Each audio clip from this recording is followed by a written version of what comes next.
Hello everyone, this is Marco with Accelerate Games. I am back with another episode of Let's Play for the Witness, and as you can see, I have solved 359 puzzle panels so far, and I'm on the mountain. This area section is called the mountain, and I believe this is the last major puzzle story related.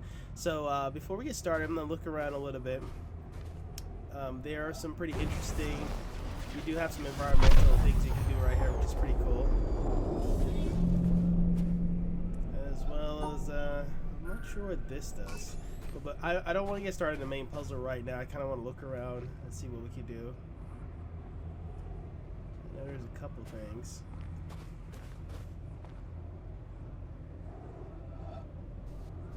Oh, not this one.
I'm not exactly sure what these environmental puzzles do, but I definitely wanted to at least include them.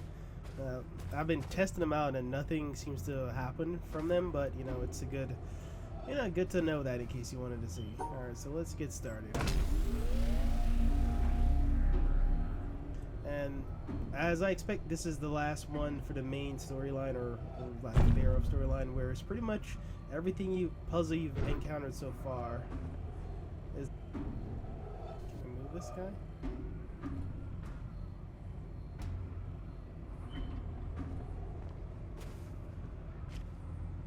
Oh, wait a minute. Didn't even see this over there. Up there, you go around every hour and a half, time after time after time. You wake up usually in the mornings, and just the way that the track of your orbits go, you wake up over the Mideast, over North Africa. As you eat breakfast, you look out the window as you're going past, and there's the Mediterranean area, and Greece, and Rome, and North Africa, and the Sinai, the whole area. And you realize that in one glance, that what you're seeing is what was the whole history of man for years, the cradle of civilization. And you go around down across North Africa and out over the Indian Ocean and look up at that great subcontinent of India pointed down toward you as you go past it. And Ceylon off to the side, Burma, Southeast Asia, out over the Philippines and up across that monstrous Pacific Ocean. Really? Vast body of water. You've never realized how big that is before.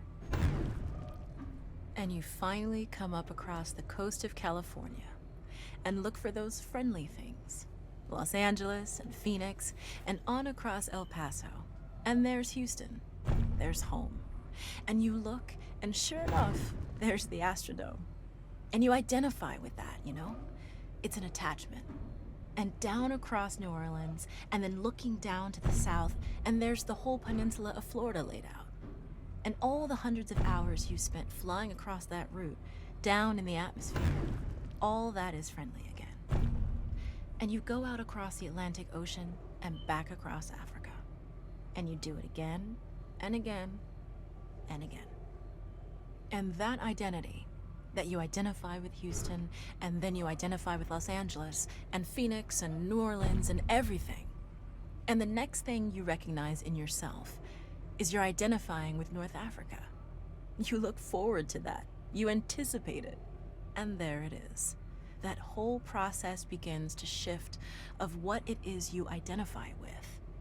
When you go around it in an hour and a half, you begin to recognize that your identity is with that whole thing.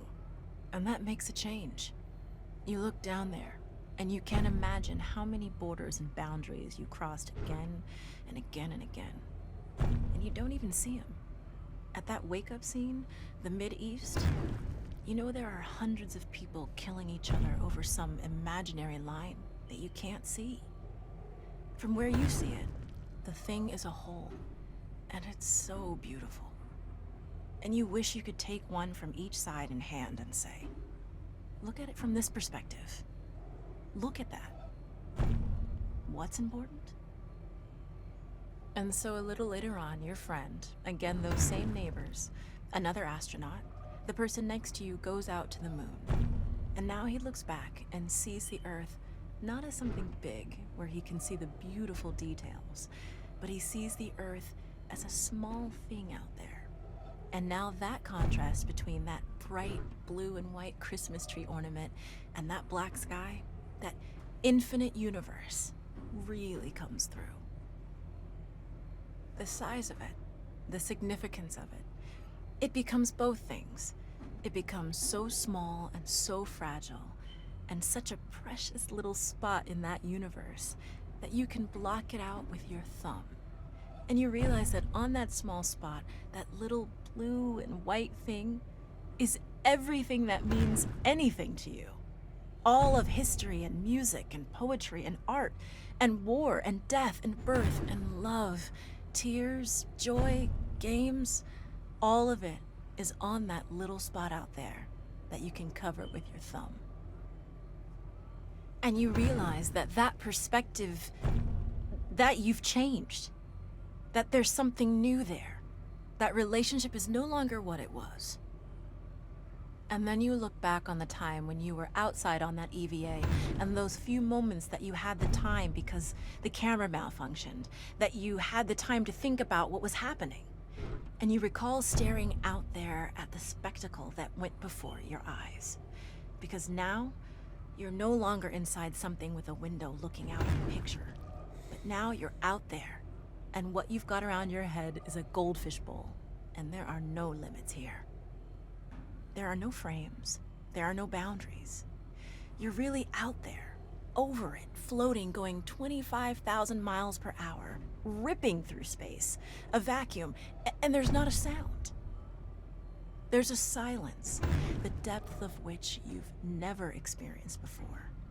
And that silence contrasts so markedly with the scenery and the speed with which you know you're going.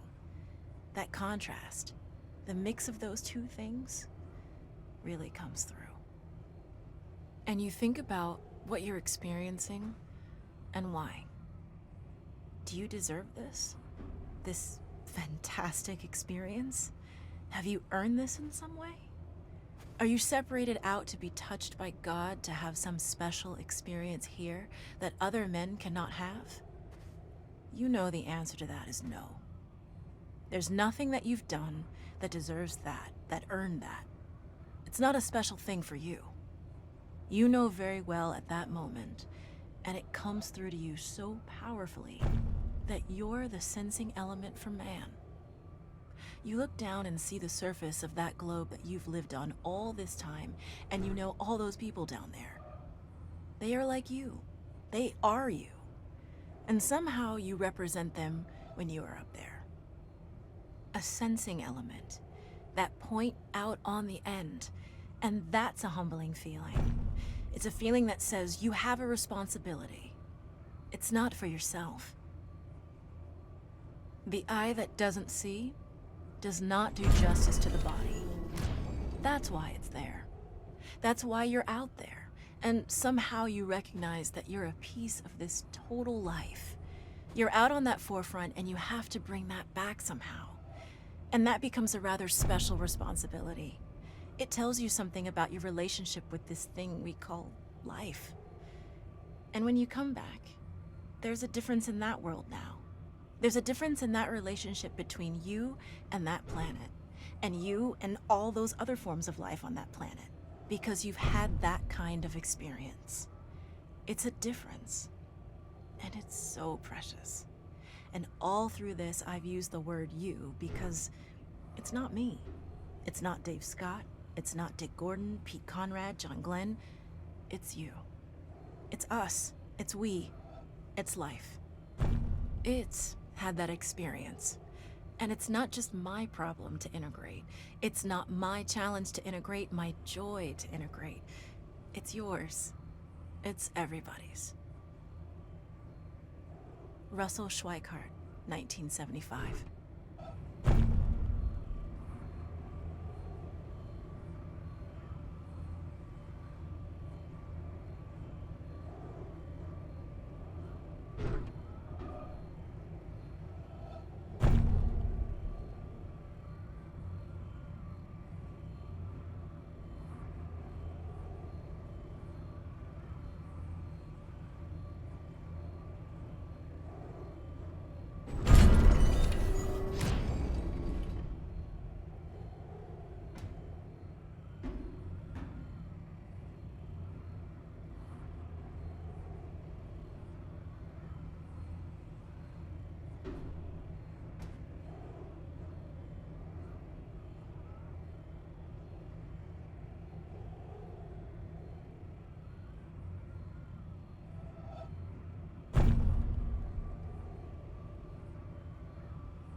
that one took so freaking long. Seriously.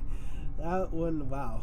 I had to take a break and come back to that one after a while and actually drew down the image for a bit. So definitely not easy. I would recommend maximizing or this video so you could get a thorough view of it, but it was not easy.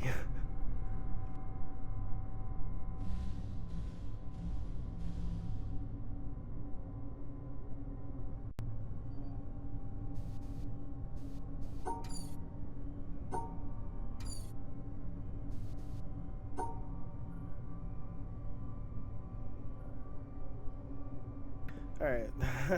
It took me a little while to figure it out. I thought I made a mistake or something. Okay, this is interesting that they're doing it like that. Oh, wait.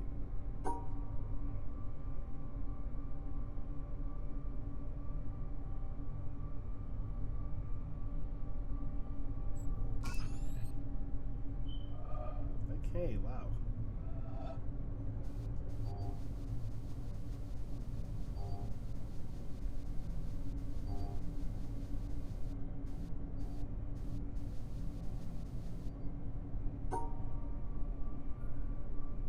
Oh, shit.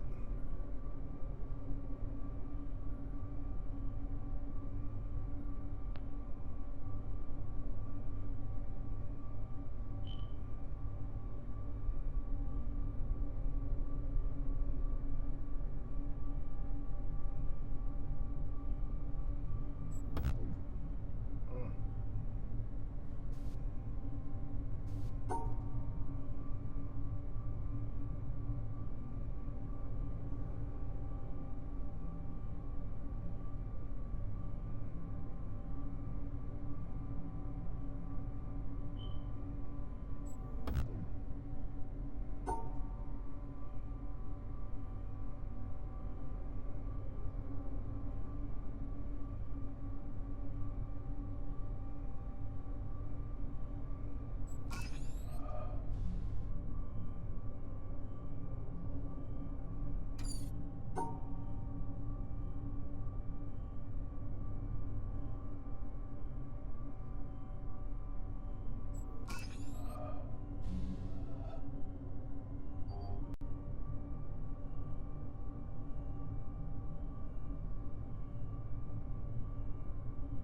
Alright, this one is definitely...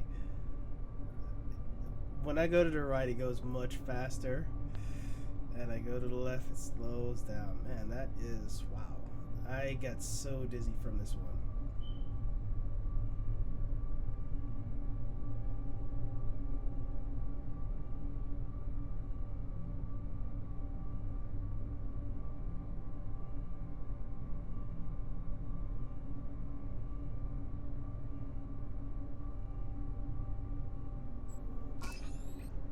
That hurt my brain.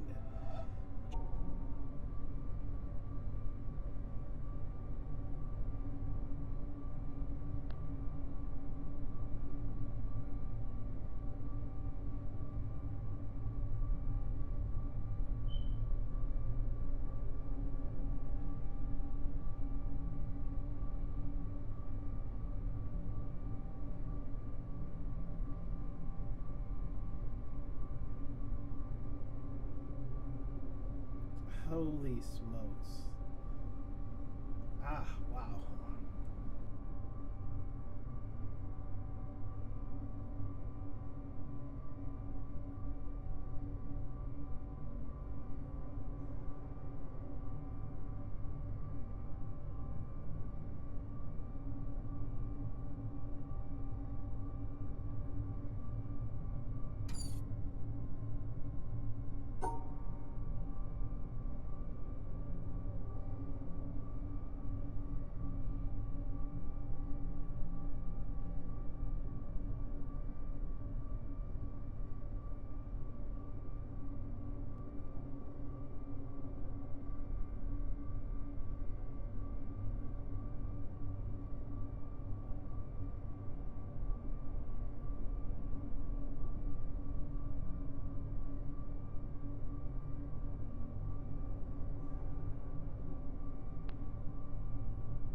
That was wow.